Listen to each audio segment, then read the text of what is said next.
اور گھاٹی کے دونوں طرف پہرا تھا کہ کوئی خوراک اندر نہ جائے. اور شیطان خوش ہوتا ہنستا ہے کہ چائے لگا. چھوٹے نے کہا حضور میں اسے پچھاڑ سکتا ہوں.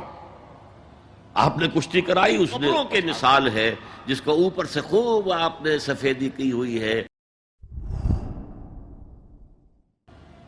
اللہ کی راہ کی جد و جہد کرتے ہوئے اگر فقر و فاقہ کی کیفیت ہو جائے، جیسے پورا بنی ہاشم کا قبیلہ جو ہے وہ 3 سال تک نظر بند رہا ہے شعب بنی ہاشم کے اندر، اور گھاٹی کے دونوں طرف پہرا تھا کہ کوئی خوراک اندر نہ جانے پائے.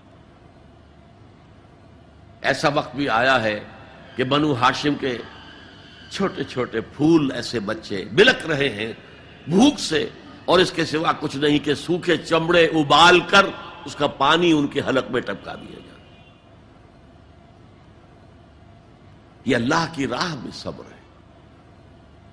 غزوہ احزاب میں جو ہوا ہے، پیٹوں پر پتھر باندھے گئے اور حضور نے اپنے شکم مبارک پر 2 پتھر باندھے ہوئے. غزوہ تبوک میں جو ہوا ہے کہ 3 مجاہدوں کا ایک دن کا راشن 1 کھجور، پہلے ایک نے اپنے منہ میں رکھ کر کچھ دیر چوسی، پھر دوسرے کو دے دی، اس نے چوسی، پھر تیسرے کو دی. تو اس لیے والصابرین، اور یہ میں عرض کر چکا ہوں، یہ مفعول کی حیثیت کیوں آیا؟ خاص طور پر ایمفیسائز کرنے کے لیے. صابرون نہیں آیا، والصابرین اخص بذکر الصابرین. اور اصل میں نیکی جو ہے اس کا معیار تو وہ ہے حق کے لیے بھوک سہو، تکلیفیں سہو، اور حق کے لیے میدان جنگ میں آ کر صابر رہو، ثابت قدم رہو. اس کا کیا مطلب ہے؟ یہاں بیسیکلی ڈیفرنشیٹ ہو گیا ہے ایک خانقاہی تصور نیکی کا. ذکروں کے ذریعے، مراقبوں کے ذریعے اپنے آپ کو مانجے جاؤ، مانجے جاؤ، مانجے جاؤ. پھر وہ جو جن کو مانج دیا گیا ہے وہ دوسروں کو مانجھے مانجھے مانجھے. مانجنا ہی چلا ہے، آگے نہیں. میدان میں آ کر باطل کو چیلنج کرنا یہ نہیں ہے ہی نہیں. اور شیطان خوش ہوتا ہنستا ہے کہ چائے لگا مست رکھو ذکر و فکر صبح گاہی میں اسے، اور پختہ تر کر دو مزاج خانقاہی میں اسے، تاکہ اصل جو ہے میدان وہ میرے لیے کھلا چھوڑ کر لگے رہے. نہیں، اصل کرائیٹیرین آپ کی صداقت کا، آپ کی نیکی کا تواصوا بالحق وتواصوا بالصبر. یہ صبر کسی اور کام کے لیے نہیں ہے. یہ کوئی وطن پرستی کی جنگ کا ذکر نہیں ہے، یہ کوئی قوم پرستانہ جنگ کا ذکر نہیں ہے. یہ کوئی اپنی جیسے بادشاہ کرتے تھے اپنی دولت بڑھانے کے لیے، اپنی مملکت کو توسیع دینے کے لیے صبر نہیں ہے، بلکہ یہ راہ حق میں والصابرین فی الباساء والضراء وحین الباس، خصوصاً وہ جو صبر کرنے والے ہیں فقر و فاقہ میں، بھوک میں اور تکلیف میں. زخم آ گیا ہے، تیسرے اٹھ رہی ہیں، برداشت کر رہے ہیں. آدمی کانپ جاتا ہے. معاذ اور معوذ جو 2 نوجوان تھے جن کو حضور نے تو کہا تھا تم ابھی کم عمر کے ہو، تم جاؤ واپس چلے جاؤ، لیکن ان میں سے جو بڑا تھا اس نے کچھ کہا حضور سے تو حضور نے مان لیا، چلو ٹھیک ہے تم آ جاؤ. چھوٹے نے کہا حضور میں اسے پچھاڑ سکتا ہوں. آپ نے کشتی کرائی، اس نے پچھاڑ دیا. اچھا بھائی آ جاؤ، تم بھی آ جاؤ. انہی میں سے ایک کا ہے، میں بھول رہا ہوں ان کا نام، ان کے ایک شانے کے اوپر تلوار کا وار پڑا، پورا شانہ کٹ گیا، کوئی ایک تسمہ، کوئی ایک ٹینڈن لگا رہ گیا کسی. اب وہ ہاتھ جو ہے وہ لٹک رہا ہے، وہ دوسری ہاتھ سے تلوار چلا رہے ہیں لیکن یہ رکاوٹ ڈال رہا ہے. انہوں نے اپنے ہاتھ کو اپنے پاؤں کے نیچے رکھا، زور سے جھٹکا دیا اور اس بازو کا علیحدہ کر کے پھینک دیا. اور میں سچ کہتا ہوں انہیں کوئی درد محسوس نہیں ہوا ہوگا. وہ جذبہ جو ہوتا ہے وہ انسان سے سب کچھ کرا دیتا ہے جس کا ہم تصور نہیں کر سکتے.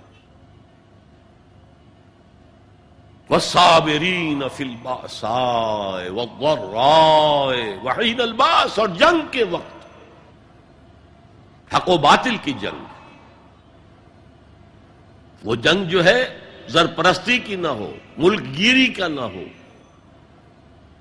وہ حق کے کلمے کو بلند کرنے کے لیے ہو، انسانوں کو ملوکیت کے شکنجے سے نجات دلانے کے لیے ہو، انسانوں کو کیپٹلزم کے جنگل سے اور اس کے چنگل سے نجات دلانے کے لیے ہو، وہ جنگ جو حق کے لیے ہو، اس میں ثابت قدم رہنا، یہ صبر کی سب سے اونچی منزل ہے۔ اور یہ نمایاں ترین فرق ہے اسلام کے تصور نیکی میں اور جو آپ دنیا میں دوسرے، چاہے وہ بدھ مت کا تصور ہو، اور چاہے وہ کسی اور کا تصور ہو، اور چاہے وہ صوفیانہ تصور ہمارے ہاں کا ہو، چاہے وہ کرسچین موناسٹسزم کا تصور، ان سب سے جو فرق ہے وہ یہ ہے کہ جہاد فی سبیل اللہ چوٹی پر ہے، دیٹ از دی پیک۔ حضور نے اسے کہا ضربۃ السنام منہ الجہاد فی سبیل اللہ، ہمارے دین کی حقیقت جو ہے اس میں اس کی چوٹی جو ہے وہ اللہ کی راہ میں جہاد ہے۔ لیکن میں کسی موقع پر جہاد کے بارے میں جو مغالطے خود ہم نے پیدا کیے ہیں، جس کی بنا پر اغیار نے پھر جو ہے اس کے خلاف مہم چلائی ہے، میں کوشش کروں گا کہ اس سیریز کے اندر میں اس مضمون کو لے آؤں۔ ہم دوسروں کا شکوہ کیا کریں، غلطی ہماری اپنی ہے، ہم نے جہاد کو بدنام کیا دنیا کے اندر، اس لیے کہ جہاد کا صحیح تصور ہمارے سامنے ہے ہی نہیں۔ بہرحال یہ حضور کے زمانے میں جنگیں ہوئی ہیں، دین حق کو غالب کرنے کے لیے آخری مرحلہ آیا ہے قتال کا، جنگوں کا۔ تو والصابرین فی البأساء والضراء وحین البأس اولئک الذین صدقوا، یہ ہیں وہ لوگ جو سچے ہیں، بر اور نیکی کا اگر دعویٰ کریں تو انہیں حق ہے، لیکن یہ پوری شخصیت، پورا سراپا، جسے آپ کہتے ہیں این آرگینک ہول، ان آرگینک چیزوں کو آپ کاٹ کے اس کے حصے بکھرے کر سکتے ہیں، آرگینک چیز کاٹیں گے ختم ہو جائے گی، زندگی نہیں رہے گی اس میں۔ آرگینک ہول، اس کا ہر جز لازم ہے، اس کے روح ایمان ہے جو موٹیویشن کو درست کرتی ہے، اس کے اعمال کا ذکر آ گیا۔ اور چوٹی اسی لیے سورہ صف میں فرمایا ان اللہ یحب الذین یقاتلون فی سبیلہ صفا کانہم بنیان مرصوص، اللہ کے محبوب تو وہ بندے ہیں جو اس کی راہ میں جنگ کرتے ہیں ایسی صفیں باندھ کر گویا کہ سیسا پلائی ہوئی دیوار ہے۔ آج کل ہم کہیں گے جیسے کہ ری انفورس کنکریٹ کی وال ہے، اس وقت وہ سیسا پلا دیا کرتے تھے درزوں کے اندر، اس دیوار کی مانند کھڑے رہے جس میں کوئی رخنہ نہ پیدا کیا جا سکے۔ یہی اسلوب اختیار کیا ہے اقبال نے اپنے ایک شعر میں، محبت مجھے ان جوانوں سے ہے ستاروں پہ جو ڈالتے ہیں کمند، ان اللہ یحب الذین یقاتلون فی سبیلہ صفا کانہم بنیان مرصوص۔ محبوبیت خداوندی کا مقام یہ ہے۔ اور جیسا کہ میں نے عرض کیا تھا شروع میں، ایک تو نفع ہوتا ہے، ایک بونس سی تنخواہ، ایک بونس، مضمون تو تھا بر کے بارے میں، لیکن یہاں فرمایا یہی متقی بھی ہیں۔ تم نے تقویٰ کو بھی چند ظاہری چیزوں کے ساتھ رکھا ہوا ہے اپنے ذہن کے اندر، داڑھی لمبی ہو، لباس صحیح ہو، کوئی جبہ ہو، کوئی عبا ہو، کوئی عمامہ ہو، وغیرہ وغیرہ وغیرہ وغیرہ۔ ہاں خیر وہ چیزیں بھی اپنی جگہ ہیں، سنت سمجھ کر کی جائیں، یقیناً موجب ثواب ہے، لیکن یہ اگر کردار نہیں ہے تو یہ ظاہری ٹیپ ٹاپ حضرت مسیح کے الفاظ میں ان قبروں کے مثال ہے جس کو اوپر سے خوب آپ نے سفیدی کی ہوئی ہے، اندر گلی سڑی ہڈیوں کے سوا کچھ نہیں۔ اگر یہ نہیں تو بابا پھر سب کہانیاں ہیں، پھر تقویٰ اور نیکی جو ہے اس کا نام لینا بھی درست نہیں ہے۔ یہ ہے نیکی کا قرآنی تصور، اور ایک آیت ہے یہ.